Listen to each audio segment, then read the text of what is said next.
this is just kind of a tale as old as time with LeBron, which is folks will find a way to be wrong.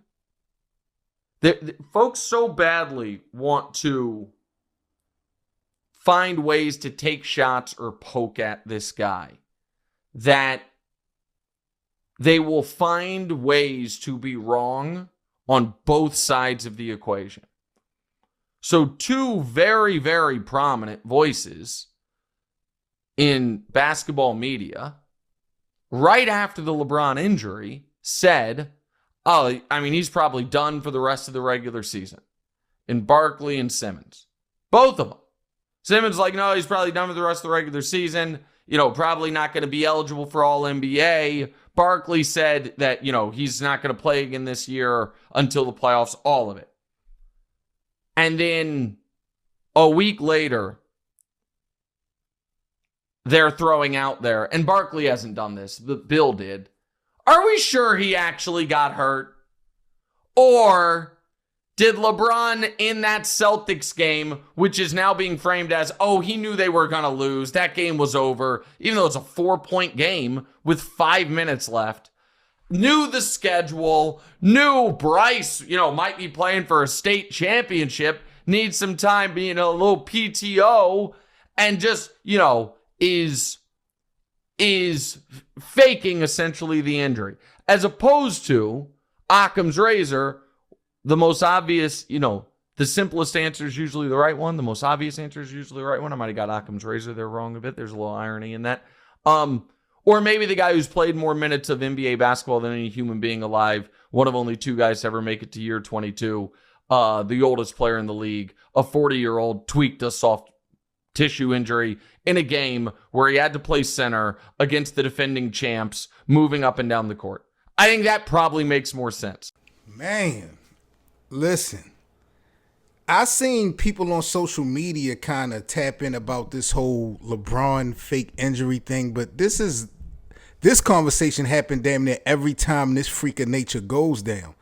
And I'm going to be honest. I'm not trying to make it seem like LeBron James is above faking an injury. I mean, we've done seen worse. We done seen crazy, right? What amazes me, to be honest, is just like the high standard that everybody want to hold LeBron to when it comes to like rules, regulations, and how to do things the right way. How the spotlight is on him so much. When we have a 22-year sample size of a guy literally doing it the right way, for the most part, nobody's perfect. Different destinations, different responsibilities, different challenges, different eras. And I mean, on the court, off the court, dude has just been clean. I'm not going to say as a whistle, but I'm just saying, bro, it just amazes me how when it's in your face in real time, it's not appreciated.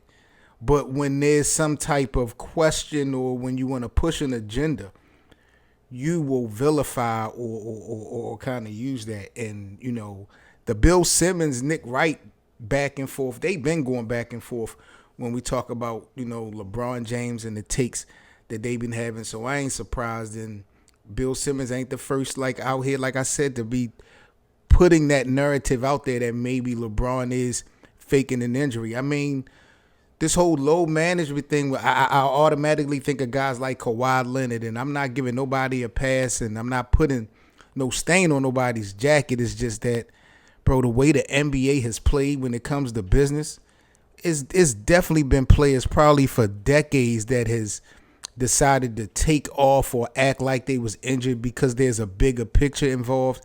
I don't really understand when we talk about the Lakers, what significance would it be to help this team with LeBron going down in the month of March, which was going to be the most challenging month of the season for the Los Angeles Lakers. So for this to be premeditated, I just don't understand for what purpose.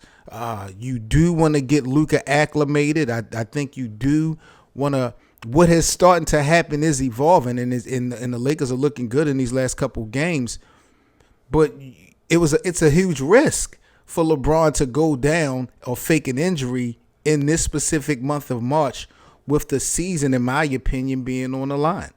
So, I'm not surprised by the agenda pushes about LeBron faking a groin injury, but I just don't understand it. You would really have to be a real basketball head and kind of explain to me, what the advantages would be for LeBron individually as well as for the Lakers collectively if LBJ was to purposely sit out March, let alone April, when the Lakers are right now in the top 3 in the Western Conference. It just kind of, bugged me out. But, Nick Wright said what he said, and we just going to see how this plays out. But what do y'all think? Does any one of you guys give any validity to thinking that LeBron James is faking this groin injury?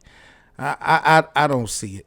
Maybe the extent of the comeback is being strategized and customized. I mean, he has every right to do that if it makes sense and if it's not, costing the team games, which as of late it hasn't. But, where there's smoke, there's fire. I will say that when we talk about LeBron James. So we'll see how we coming with that. I'm Seven Mitchell. This is Lakers Land. People like, comment, and subscribe, and let me know what y'all thoughts is on this whole narrative about LeBron faking this groin injury. For what reason? Holla.